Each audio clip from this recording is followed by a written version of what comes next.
¿Cómo le va? Buenas noches. Esto es Hay Quórum, Ideas en Debate. Enseguida nomás, Graciela Camaño, está también Facundo Suárez Lastra, está la presentación de un libro, Los secretos del Congreso, todo en 10 segundos. Ya venimos.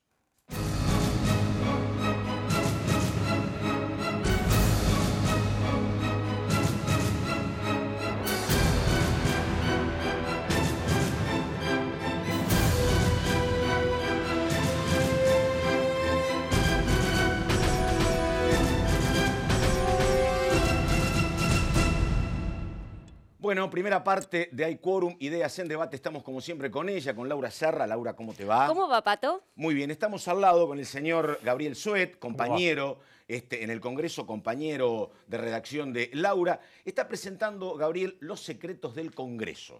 Enseguida estamos con lo que pasó esta semana en el Senado, pero antes el libro que se está presentando en las próximas horas. Sí. A ver, Gabriel, ¿cuántos años hace que trabajás como acreditado acá en el Congreso? Hace 10 años voy a cumplir el año que viene. ¿Y el libro, la idea madre, arrancó cuándo? Te diría que se fue acumulando en mi cabeza y el año pasado, a partir de la cobertura del debate por legalización del aborto, el trabajo que hacemos todos los acreditados cobró más notoriedad, más visibilidad. Sí. Y es a partir de eso que tuve un contacto con la editorial Penguin Random House, que me propuso escribir algo sobre el Congreso, sin tener una idea redondeada. Pero bueno, ahí fuimos trabajando. No hay muchas cosas, algunos libros de Mandy Vidal hay, pero no hay tanta bibliografía, me parece, ¿no? Libros integrales, de abordaje integral, el último que recuerdo es el de Mandy Vidal, que es del año 96. Así que hace 23 años que no hay un libro que se dedique a radiografiar el Congreso. Y decime una cosa, los secretos que más te llamaron la atención, Flaco, tienen que ver con historias de leyes, tienen que ver con procesos complejos, con historias del edificio, ¿con qué tuvieron que ver? Sí, con todo eso. Mira, si vos te pones a investigar la historia del edificio, te encontrás con algunas escenas que son para enamorarse, ¿sí? Hay historias hasta en la biblioteca, hay historias, en el salón de lectura hay historias, en el bajo recinto hay historias. Tenés el caso del asesinato de Enzo Bordavere, ¿no? Del año 35. Y tenés después, cuando empezás a recorrer el palacio, a conocer el subsuelo, la imprenta, la cúpula, tenés historias en todos los rincones. Leí algunas declaraciones tuyas, vos decís algo que es muy cierto, que te gusta trabajar acá porque uno tiene una muestra muy heterogénea de lo que es la dirigencia política argentina. Uno cubre Casa de Gobierno, tenés el oficialismo de turno. Cubrís economía, tenés el ministro de Economía de turno. Acá tenés una mirada, la verdad, muy interesante, me parece, ¿no? Tenés una mirada integral y tenés además contacto con la política real, ¿no?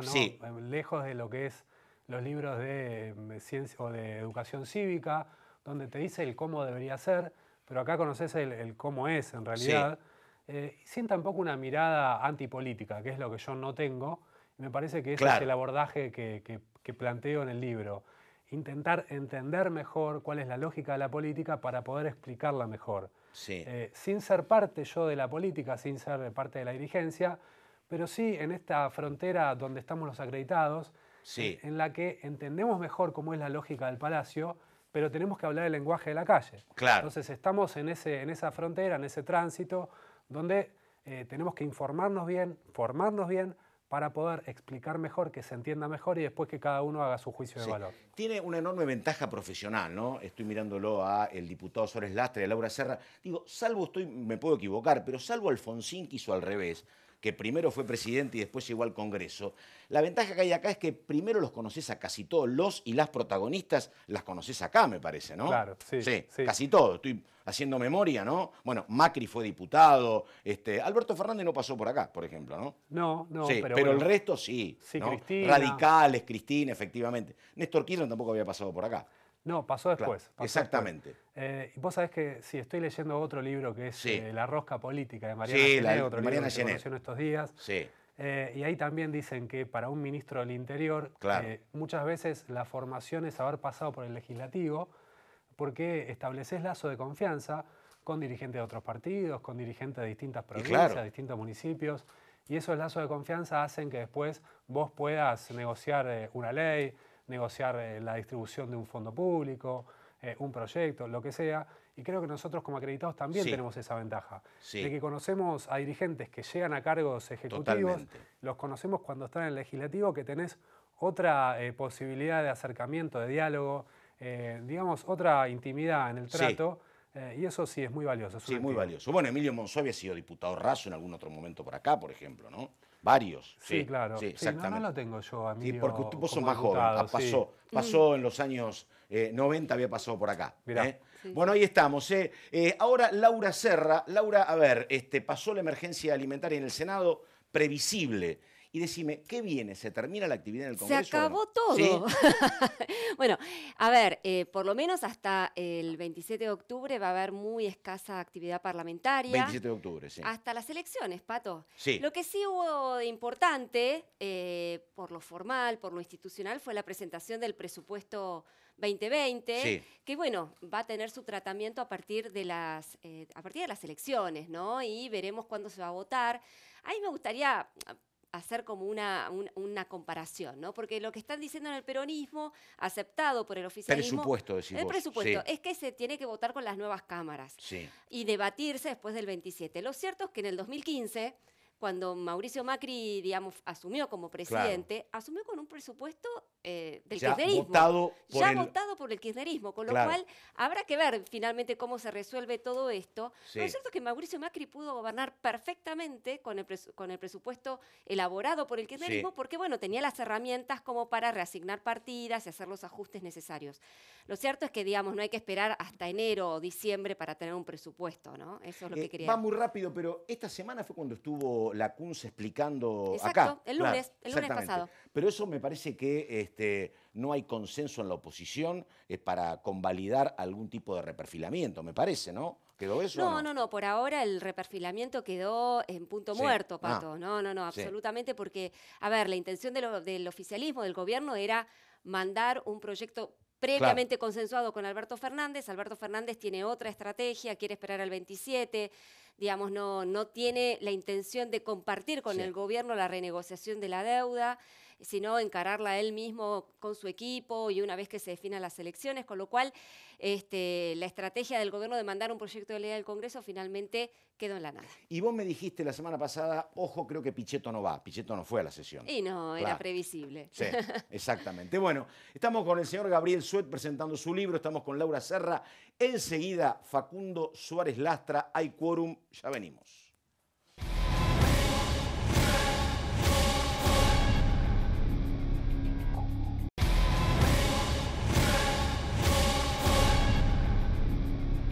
Bueno, segunda parte de Hay Quórum, Ideas en Debate. Obviamente tenían razón ellos, tanto Suet como Laura Serra. Emilio Monzó había pasado como asesor, ¿no? Como diputado por la Cámara de Diputados antes de asumir como titular hace 4 años. Bueno, el tiempo de Facundo Suárez Lastra. Diputado, gracias por estar. No, gracias por la invitación. Bueno, a ver, diputado, ayer veía en La Nación un trabajo donde decía que en el gobierno están los muy optimistas sobre lo que puede pasar el 27 de octubre, donde estaba, por ejemplo, Elisa Carrió y estaba Guillermo Dietrich, otros que son más moderados, donde estaba, por ejemplo, el ministro del Interior, y había otros que son más escépticos respecto a que esto se pueda dar vuelta el próximo 27. Aparecía gente más crítica, por ejemplo, Federico Sturzenegger o Lipovetsky. ¿Está esa división? Y en tal caso, ¿usted qué es? ¿Muy optimista, moderado, escéptico? ¿Cómo lo ve lo que viene? Yo soy gramsciano. ¿Gramsciano, epa? Tengo el optimismo de la voluntad y el pesimismo de la razón, claro. Pero creo que hay que ponerle voluntad para cambiar las situaciones y creo que la elección está a jugar. Faltan muchos días, todos estamos jugando, el gobierno está dando respuestas, la oposición se está posicionando, está demostrando algunas contradicciones. Yo creo que hay que remontar una cuesta muy difícil. En la opción esa, yo diría, me pongo en los moderados, ¿no? Los optimistas que creen que esto está así fácil, creo que todo lo contrario, que hay que hacer un esfuerzo enorme. Creo que hay que instalar más, contrariamente a lo que dicen algunos sectores del gobierno, yo creo que hay que instalar la economía. Creo que la gente está votando por la insatisfacción económica y yo creo que lo que ha hecho y lo que expresa políticamente Cambiemos, con las dificultades, por una perspectiva tal vez demasiado conservadora del presidente, pero la apertura al mundo, equilibrio fiscal, procurar aliviar la carga de los sectores productivos para generar riqueza, generar empleo frente al agotamiento de lo que significó el modelo populista, que no está claro qué piensa Alberto Fernández. Me parece que una mirada inteligente de la economía, que reconozca los enormes errores de ejecución que tuvo este panorama general, que es correcto, da una clave de disputa que me parece que el gobierno tiene que asumir. Ahora, Facundo, es cierto tal vez que quizás Fernández no dio a conocer enteramente su plan económico, está en su faz de candidato todavía, pero lo cierto es que tampoco está muy claro qué quiere Macri, digamos, ¿no? Digamos, porque uno puede perfectamente pensar, bueno, si sigue Macri hasta ahora no ha hecho demasiadas propuestas en materia económica, salvo lo que ya estamos viendo, es decir, ajuste, digamos, cimentar todas las medidas macroeconómicas que, digamos, acordó con el fondo, pero la cuestión es que tampoco queda muy claro hacia dónde va Macri. Bueno, yo te diría ¿O es este camino? No, yo te diría que al revés, Laura, Macri no está demostrando ajuste, está demostrando todo lo contrario. Macri está haciendo una política que debió haber hecho antes, está aliviando cargas sobre los sectores populares, ha hecho cosas que eran inimaginables, como bajar el IVA a los alimentos, que estaba en el programa del peronismo, del Frente Renovador. Pero convengamos que fue forzado por las circunstancias, ¿no? Digamos, yo no sé realmente qué quiere hacer Macri. Quien lo fuerce, lo fuerzan las circunstancias, lo fuerzan los cambios de las condiciones políticas y la alianza de Cambiemos. Nosotros creemos que hay que ir hacia una política más heterodoxa, que en términos generales contemple el esquema general de Cambiemos, apertura de la economía, integración al mundo, equilibrio fiscal, alivio de la carga impositiva sobre los sectores productivos, digamos. Eso creemos que ese esquema es el correcto, pero por eso insisto, esta campaña requiere que se hable más y mejor de economía. Y yo creo que ahí hay muy serias condiciones de disputarle frente a la falta de claridad, digamos, que tiene la propuesta de Alberto Fernández y el peronismo en general. Para vos, Facundo, entonces no hubo un problema de receta. ¿Habría que aplicar la misma receta con correcciones en lo económico? No, yo creo que ellos se equivocaron. Creo que el gobierno, y mirá, hablo de ellos porque nunca asumí como propia esa equivocación, cuando decían que había un solo camino. Yo creo que no fue así. Los caminos dentro de una concepción de pro mercado, pro instituciones, son muchos. Estamos en esta semana trabajando sobre temas de la OCDE, la posibilidad de la Argentina de entrar. Ha habido un apoyo explícito de las principales potencias del mundo con relación al ingreso de la Argentina. Y en la OCDE hay socialdemócratas, hay distintas miradas del Estado. Hay una común denominador que es lo que le está faltando y que el peronismo no propone, que es una clara compromiso con la idea del mercado y un claro compromiso con la institucionalidad democrática. Entonces me parece que sobre esa orientación general hay distintos caminos posibles. Y uno de los caminos fue tomado, que a mi juicio era demasiado heterodoxo, y yo no le echo la culpa ni a Peña ni a ninguno. Me parece que el que está cambiando y el que está percibiendo que estaba equivocado en esa lógica demasiado conservadora es el propio presidente. Y Macri, que ha demostrado capacidad de cambiar a lo largo de su vida, creo que está haciendo un cambio muy importante en esa mirada. Y demasiado eso es lo que ortodoxo habían sido. Para mí sí. Ajá. Para mí Ahora, sí. ese es parte del problema, ¿no? Porque, qué sé yo, por ejemplo, amigos del gobierno hasta hace poco como Melconian dice que tendrían que haber sido menos gradualistas y más contundentes en las primeras medidas. Pero lo que a mí no me queda claro, ¿no? Es, por ejemplo, dice Sturzenegger en el libro, que fue un libro cotejado con otros economistas, dice, el problema no fue la herencia, el problema fue la injerencia del poder político, que es Marcos Peña, en la política del Banco Central. Y Duhovne dice, este país estaba bendecido, o no tiene ninguna deuda. Hay una discusión en el gobierno, digo, ¿era tan mala la herencia o era una herencia bendecida, como decía Duhovne y Sturzenegger? Yo no sé cómo no leí lo de Sturzenegger. No te quiero desmentir sobre algo que vos leíste y yo no leí. Pero es un documento que publicó Sturzenegger, chequeado con gente de Fiel, que dice... Pero no lo leí, pero a mí me parece que me parece poco consistente. Está bien. Desde un economista, decir que tener los precios relativos de la economía atrasados para encarar un nuevo gobierno, como eran las tarifas públicas, habiendo gastado 150.000 millones de dólares en subsidio de tarifa en 10 años. Él no niega eso, ¿eh? Él lo más que el dólar retrasado. Facundo, él lo que dice es que el problema fue la injerencia de jefatura de gabinete con los dos compañeros de la jefatura de gabinete en ese momento, que eran Lopetegui y Quintana. El Lopetegui y Quintana, que le dicen hay que flexibilizar las metas de inflación, que es el famoso 28 de diciembre. Eso es lo que dice. Digamos, no me quiero meter en ese debate que no lo conozco exactamente, pero sí tengo mi propia mirada. Yo creo que el gobierno erró enormemente al decir que la inflación era algo facilísimo de resolver, en la Argentina, que es el país que tiene la más alta inflación del mundo. Digamos, hay países que han tenido hiperinflación, Austria, Israel, Bolivia, Perú.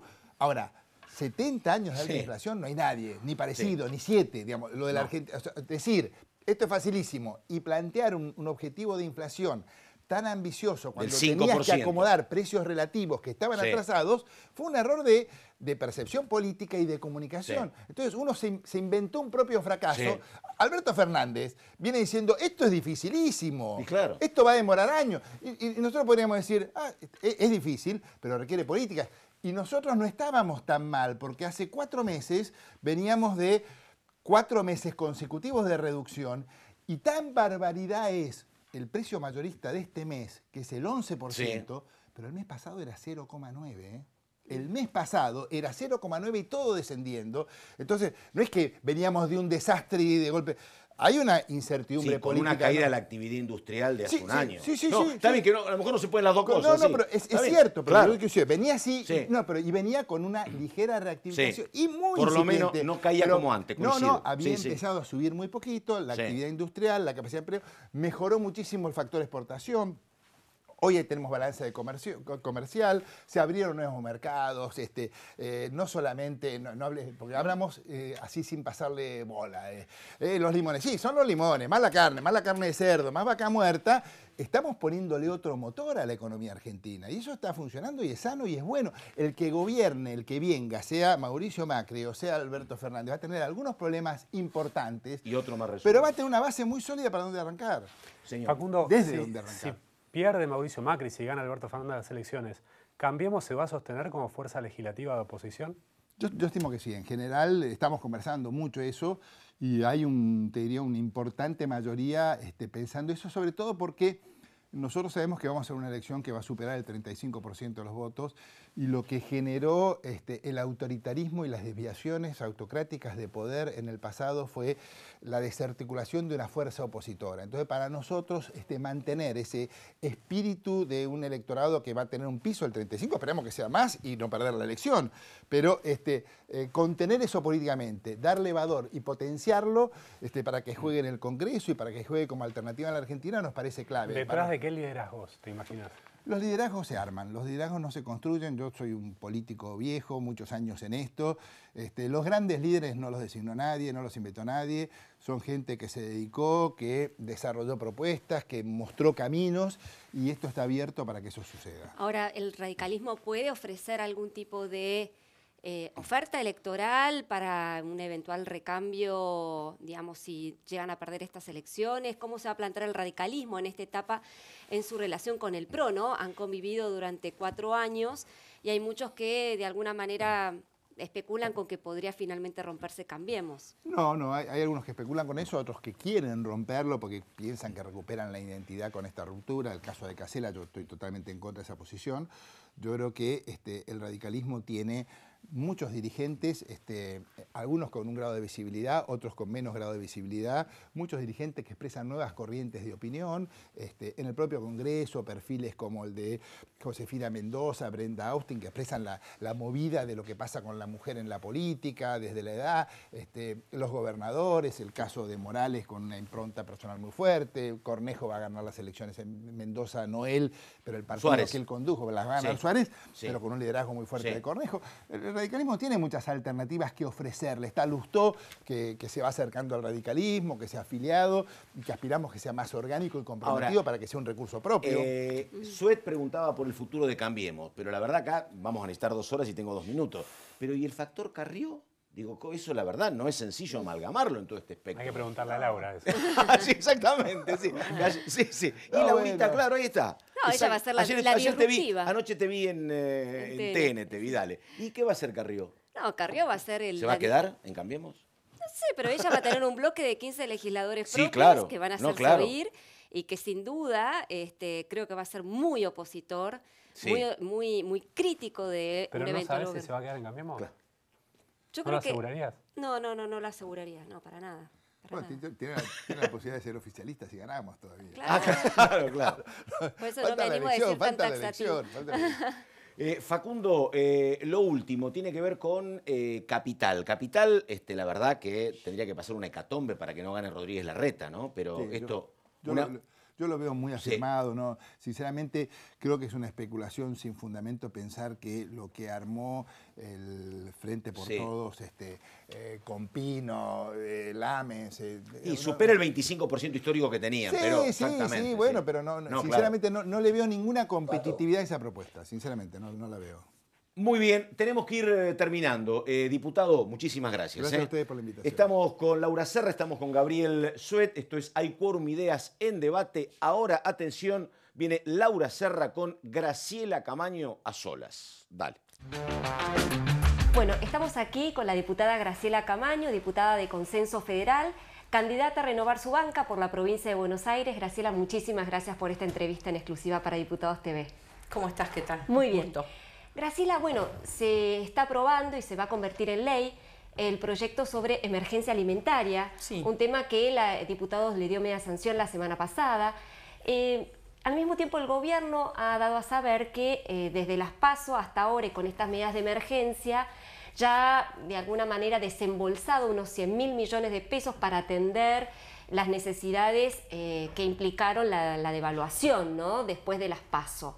La baja en el IVA en los alimentos, aumento del mínimo no imponible de ganancias, entre otras medidas. ¿Es suficiente, Graciela, como para atemperar los efectos de la inflación y de la devaluación? No es suficiente cuando vos tenés casi un 38% de gente en pobreza. No es suficiente. Pero de todos modos, la idea de la emergencia alimentaria era la idea de atender a aquellos que después de las PASOs, por decisión del gobierno, de la devaluación que se produjo, en la situación de pobreza extrema en que están muchos argentinos, bueno, cayeron en imposibilidades de alimentación. Claro. Y no es una cuestión de percepción, es un dato empírico. Lo que está en duda es la cantidad, pero entre 1,5 millones y 3 millones de argentinos están en esta situación.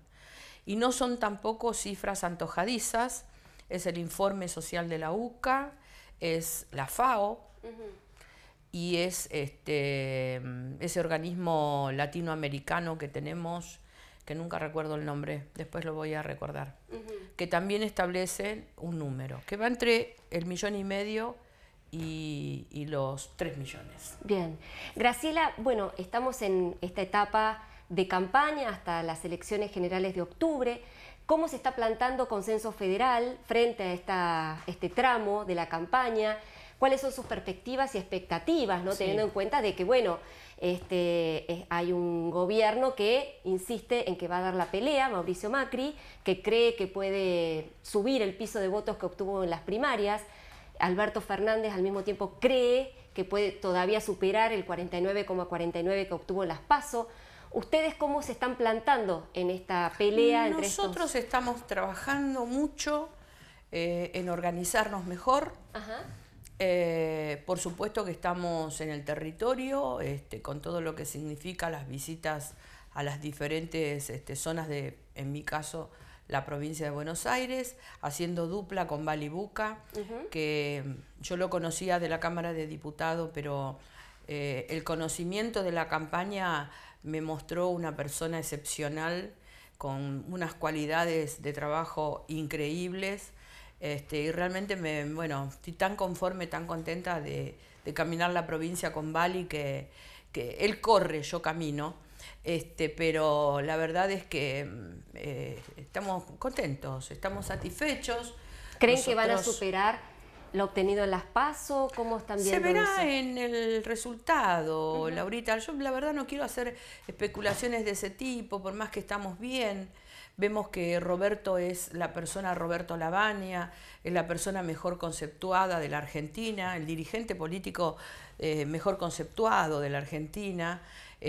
Ojalá eso se traslade y los ciudadanos adviertan que además de ser una excelente persona, es un gran dirigente político y un muy buen economista, con trayectoria y con conocimiento para resolver los problemas de la Argentina.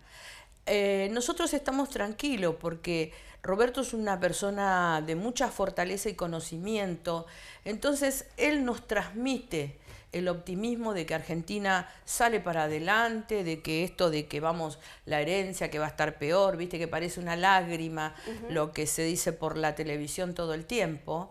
Él es muy optimista, hay que tomar las medidas adecuadas, desarmar algunas cuestiones que se armaron para privilegiar algunos intereses sectoriales, poner las cosas en su justo lugar y Argentina sale, porque bien, Argentina tiene todas las posibilidades de salir.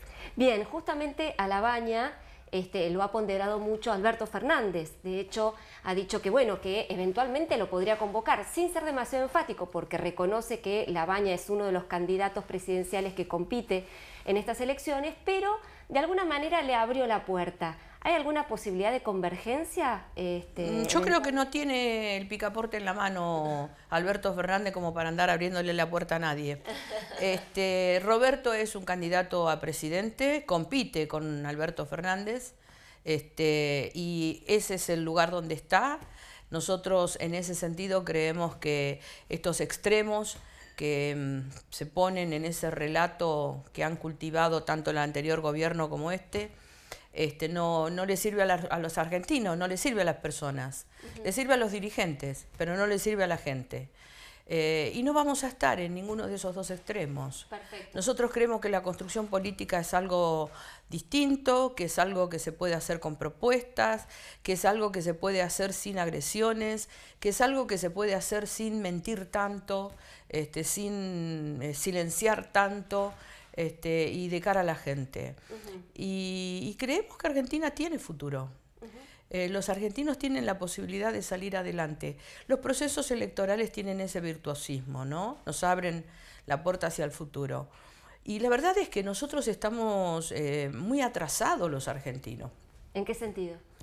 No superamos el siglo XXI. Vos cuando recorres otras poblaciones y no muy lejanas, países limítrofes, ves que están en otra situación, que con vicisitudes, por supuesto, algunos hasta con vicisitudes geográficas, y sin embargo tienen prosperidad, tienen desarrollo humano, y el problema serio de Argentina es que nos está faltando una dirigencia política que tenga la capacidad de traspasar el siglo XX y presentarse al siglo XXI de otra manera, sin esta locura de tanto ideologismo, tanta grieta, tanta pelea, que por eso te digo, favorece a los dirigentes, pero a la gente no la favorece. Te traigo un poco al presente. El ministro Lacunza presentó el proyecto de ley de presupuesto, la idea del oficialismo, también de un sector de la oposición, es que se debata recién después de las elecciones y que se vote con la nueva conformación de las cámaras. ¿Vos estarías de acuerdo con eso o no? Digamos, como... En el 2015 el kirchnerismo le votó el presupuesto al macrismo. Por eso te lo pregunto. Y después no hubo ningún problema porque la readecuación de partidas que tiene autorizada el jefe de gabinete le permitió ordenar algunas cosas. Con lo cual no habría que esperar hasta el 10. Sí, estuvimos mirando un poco con Marco Labaña el presupuesto para ver de qué se trataba. ¿Qué pudiste ver? Y hay cosas que no son sostenibles, ¿viste? O sea, el cálculo del tipo de cambio, ¿cómo lo calculaste? Si no sabemos qué va a pasar el 27 de octubre con el tipo de cambio. Después hay algunas cuestiones más vinculadas al tema del déficit, o sea, es un presupuesto de ajuste. Un presupuesto de ajuste. Es un presupuesto de ajuste, totalmente, es un 1% de crecimiento, con lo cual corrobora una línea en materia de crecimiento que ya lleva 8 años. Nosotros hemos decrecido 4 en los últimos 4. Si le metés y no crecimos nada en los últimos 4 de Cristina.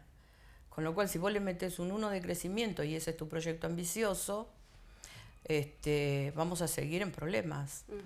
No es no sé, vamos a ver un poco más el tema financiero fundamentalmente para ver qué onda, porque nosotros tenemos ahí el tema de la renegociación o no con el Fondo Monetario Internacional. Que de hecho el gobierno prometió un que proyecto quedó ahí de ley colgado de unos broches. Sí, y nunca bueno, llegó.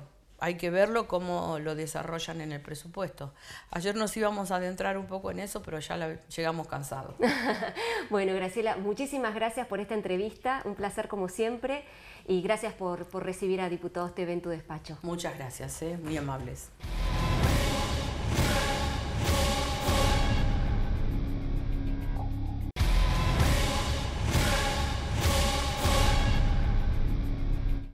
Último bloque de Hay Quórum, Ideas en Debate. Pasó Graciela Camaño, estamos con Laura Serra, estamos con el señor Gabriel Suet y estamos con el titular de la Asociación Bancaria, con Sergio Palazzo. Sergio, gracias por estar. A ver, Sergio, primera pregunta. Fue una semana complicada en el Congreso, se votó emergencia alimentaria. ¿Cómo están ustedes? Primero en lo individual, en el sindicato, digo, hay un bono de por medio, hay peleas paritarias permanentemente. Pero el sindicato, ¿cómo está el empleado en materia de salarios?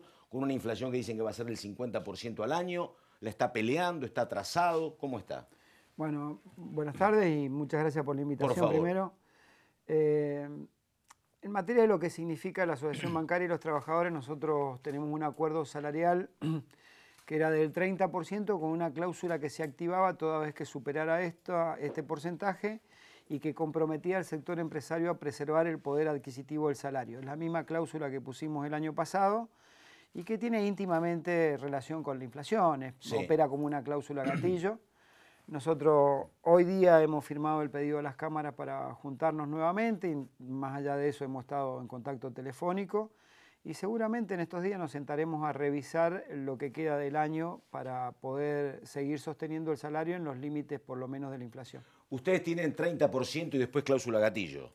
Sí, es una ¿Se está calculando cuánto? ¿Una inflación del 50% más o menos? Sí, lo que nos dicen los economistas nuestros está un poquito por encima del 50 inclusive. Sí, un poquito por encima del 50. ¿Qué es lo que tienen que negociar septiembre a diciembre? ¿O cuándo vence el año que viene? Nosotros vence en diciembre. La paritaria nuestra es enero-diciembre. Claro. Señor. Palazzo, está proponiendo Alberto Fernández entablar conversaciones para un acuerdo de 180 días de precios y salarios.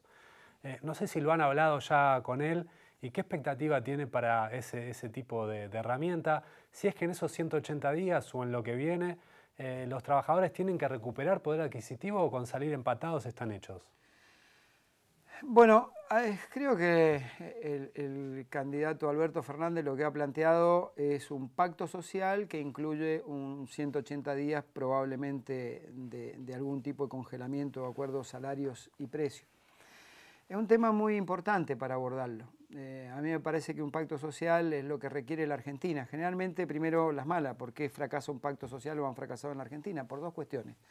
La primera es porque te invitan a un pacto social cuando un gobierno ya ejecutó sus políticas, le fue mal y casi que te invita a socializar el costo político de las medidas que ya tomó.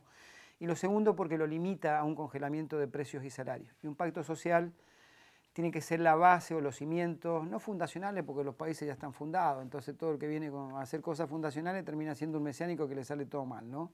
Pruebas a la vista recientes. Pero hay que sentar las bases de la edificación por lo menos para 2 o 3 generaciones de lo que va a ser el modelo de sociedad en el que uno quiere vivir. Para esto se necesita tiempo, porque se necesitan consensos. Un acuerdo social, más allá de precios y salarios, debe englobar como objetivo principal el pleno empleo, la erradicación del empleo en negro, qué sectores de la economía van a traccionar el crecimiento, no es lo mismo que lo haga el sector financiero que lo haga el sector industrial, cómo se recupera el consumo interno, qué se hace con la justicia, qué se hace con la educación, qué se hace con la previsión social en la Argentina. Por eso yo no sería tan pomposo en ponerle un título de pacto social a lo que propone el candidato a presidente, sino hablar de una tregua que garantice 3 cosas básicas. La primera, devolverle la comida a la gente en la Argentina porque hay mucha gente que no está comiendo o hay una gran cantidad de compatriotas nuestros que no están comiendo. Lo segundo, devolverle los remedios y la salud. Y lo tercero, equiparar al menos a los sectores de la sociedad que más han perdido. Muchos sectores asalariados que han perdido con relación a la inflación y particularmente los jubilados que perdieron con la reforma previsional gran parte de su haber previsional a partir del cambio de cómo se liquida el haber jubilatorio. Equiparar quiere decir que en este momento recuperen respecto a la inflación. Sí, por supuesto. A partir de ahí creo que manejadas esas variables estarán las bases de tranquilidad para dar una discusión de un pacto social de verdad. Sergio, Fernández ha dicho que no va a instrumentar, no va a impulsar una reforma laboral, sí, así con estas palabras.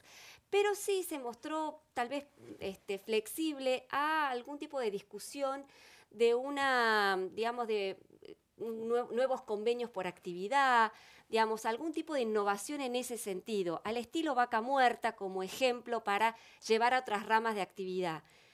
¿Ustedes lo ven plausible? ¿Qué se está discutiendo en materia de, no quiero hablar de reforma laboral porque genera bastante cuestionamiento, pero ¿se puede cambiar hoy por hoy las leyes laborales?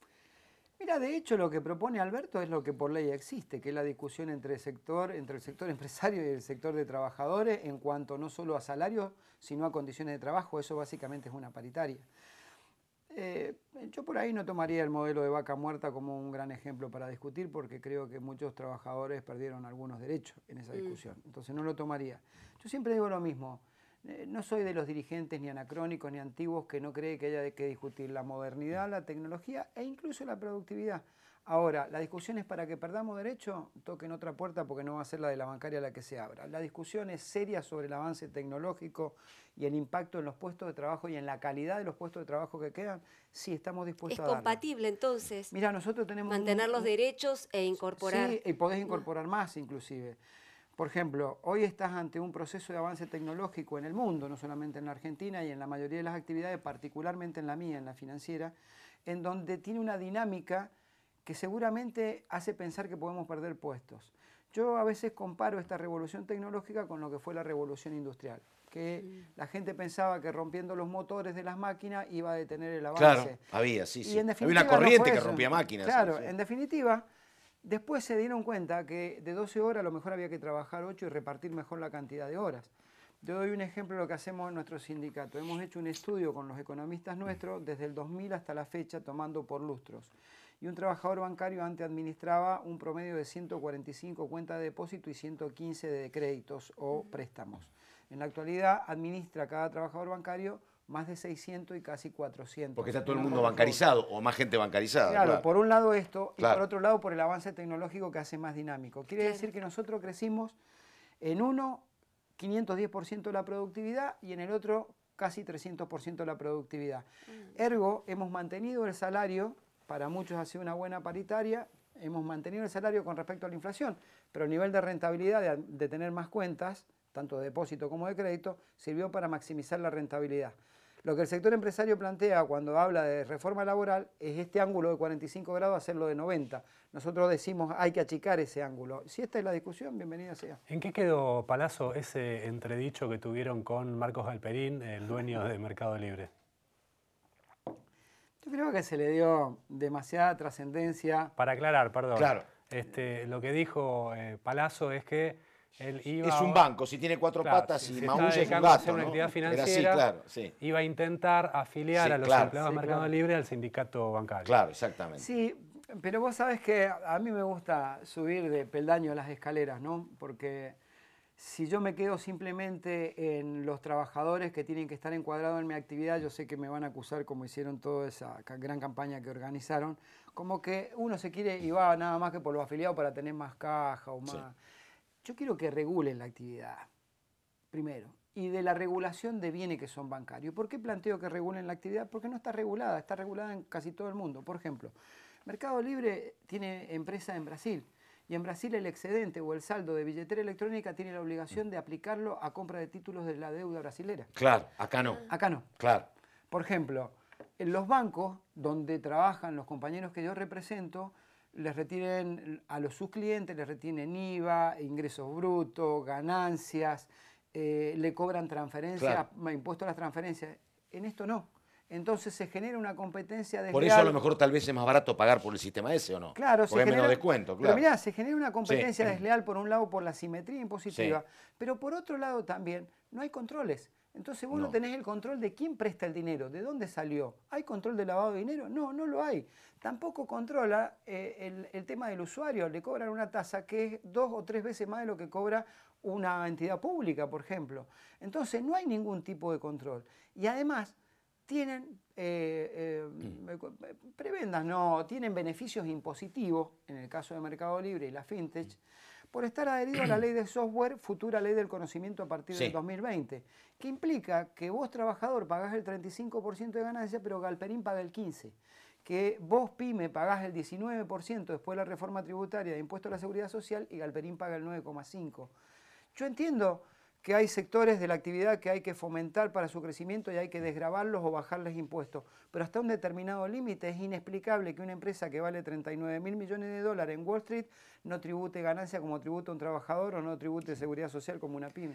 Sergio, detalle histórico, no sé cuánto puede aportar usted, pero hay que recordar un dato. Cuando empieza el gobierno de Macri, Carlos Melconian, que era un eventual ministro de Economía, termina como presidente del Banco Nación. Sí. Y cuando tal vez uno imaginaba que podía haber algún choque con Sergio Palazzo, conviven muy bien durante año y medio, me parece, ¿no? Sí, sí. En ese momento es la primera vez que Melconian dice, ojo muchachos, que esto como está la economía, se puede ir al demonio. Utiliza un adjetivo más duro todavía.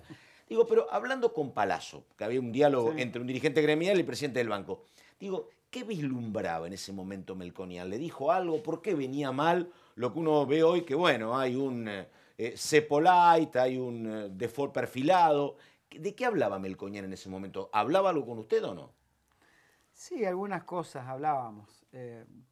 Por ahí, hasta donde yo pueda decir, él tenía una visión crítica de cómo se administraba la economía, particularmente de los niveles de endeudamiento a los que estaba llevando el país y la emisión de títulos que se estaba haciendo, y particularmente la presión esto que se ejercía... Levac, Levac, claro.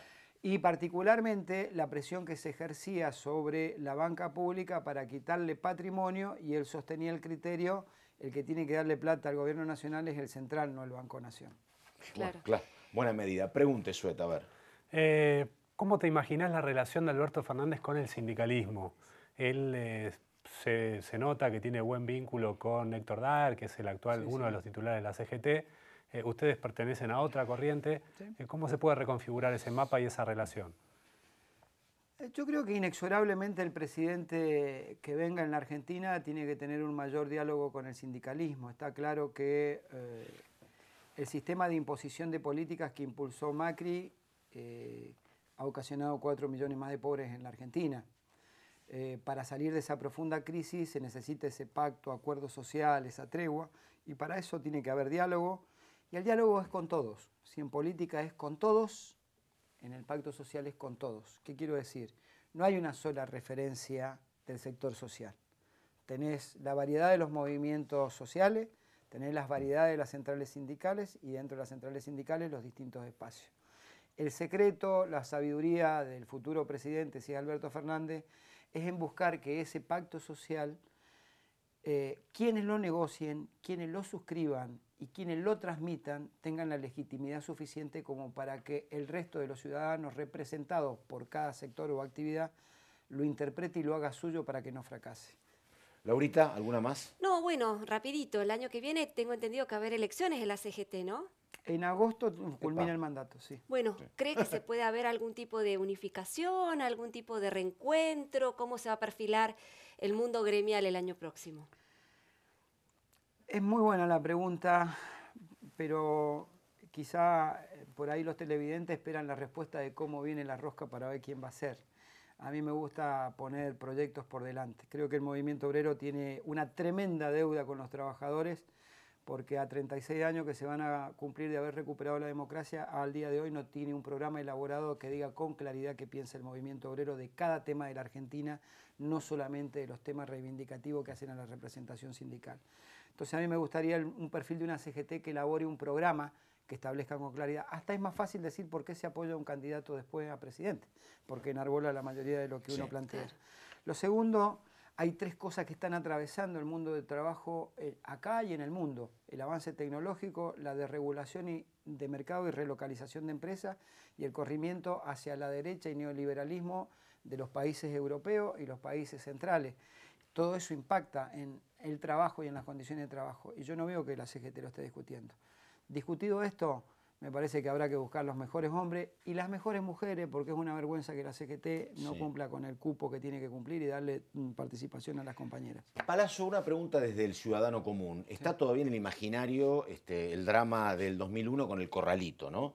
Y ahora uno tiene expertos desde todo punto de vista, desde gente muy ortodoxa hasta la propia Mercedes Marcó del Pon, que dicen, quédense tranquilos, esto no es el 2001, la plata en los bancos está, dejen los dólares, pero bueno, hay goteo además de lo otro. ¿Cuál es la mirada de ustedes? ¿Qué es la mirada? No gremial, sino también profesional. Ustedes saben cómo se maneja un banco. Digo, esto no es el 2001, la plata está tranquila. ¿Ustedes qué dicen? Casi la mirada de la patronal, pero a ver, ¿qué dicen ustedes? Nosotros vemos que la situación sí es distinta a la del 2001, porque no hay un agolparse en la puerta de los bancos a ir a retirar los depósitos. Hubo un cimbronazo los primeros 2 o 3 días después de las medidas que se dieron ese fin de semana, las 2 semanas, que inclusive hasta fue un error la extensión del horario porque generaba cierta angustia innecesaria, ¿no?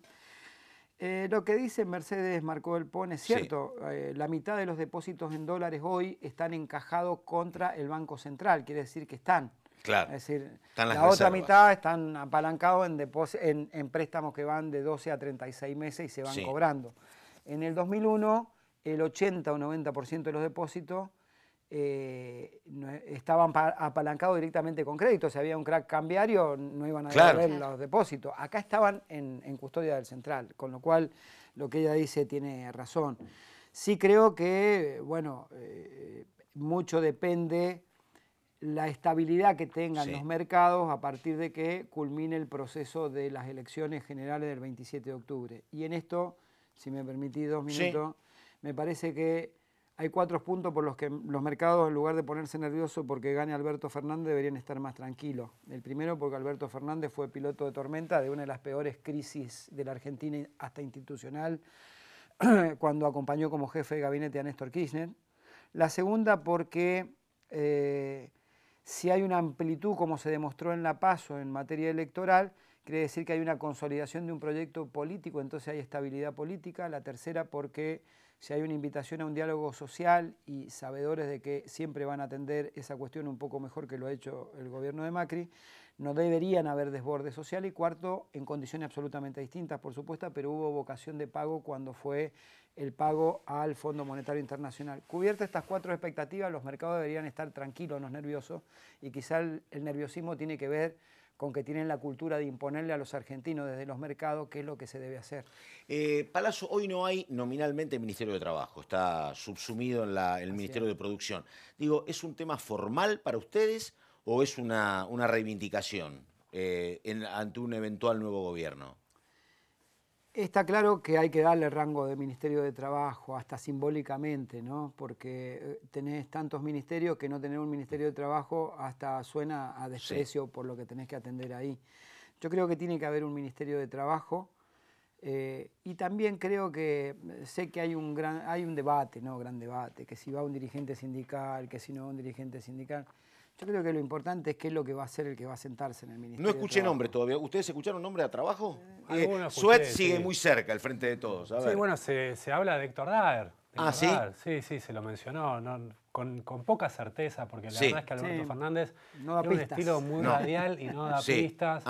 Solamente está en su cabeza y realmente a algunos nombres que suenan quizás que no terminan siendo. A mí lo que me dicen es que algunos que estuvieron mucho tiempo dicen, y otra vez tenés que tener a lo mejor más ganas, gente que ha quedado con largos años, Tomada, por ejemplo. Claro, otro, porque me nombraron para canciller, me dice, si sos canciller tenés que estar dispuesto a viajar 275 días al año. Yo ya lo hice, me dicen, así que bueno, sí, no sé. ¿Hay algo de lo que haya propuesto Alberto Fernández o haya dicho durante la campaña que a usted le haga ruido en algún punto, que no le haya gustado, que le genere alguna duda? Es hincha Argentino Junior, eso sí. Sí. No he tenido. Yo sé que hubo por ahí, me preguntaron hace un tiempo cuando él dijo entre los jubilados y los bancos, prefiero los jubilados, y algunos empezaron con el tema, bueno. Yo creo que, y lo interpreto porque he hablado con él y lo he escuchado, él lo que quiere es un sistema financiero que vuelva a ser el apalancamiento de los depósitos con los créditos para generar una economía, y no está mal que lo plantee, está planteando que no quiere este modelo de sistema financiero donde, aunque parezca mentira, un gobierno neoliberal terminó estatizando los depósitos, porque el 70% de los depósitos del sistema financiero están en el Banco Central, o a través de encajes remunerados, no remunerados, o a través de la LELIQ comprada por los bancos. Yo creo que ese fue el único tema que a mí no me hizo ruido porque le conozco el pensamiento. Él dijo, quiero la banca pública dando préstamo y no comprando la LELIQ. ¿Y cómo voy a estar en desacuerdo con eso? No puedo estar en desacuerdo, más allá que sé que eso hizo ruido en algunos compañeros míos.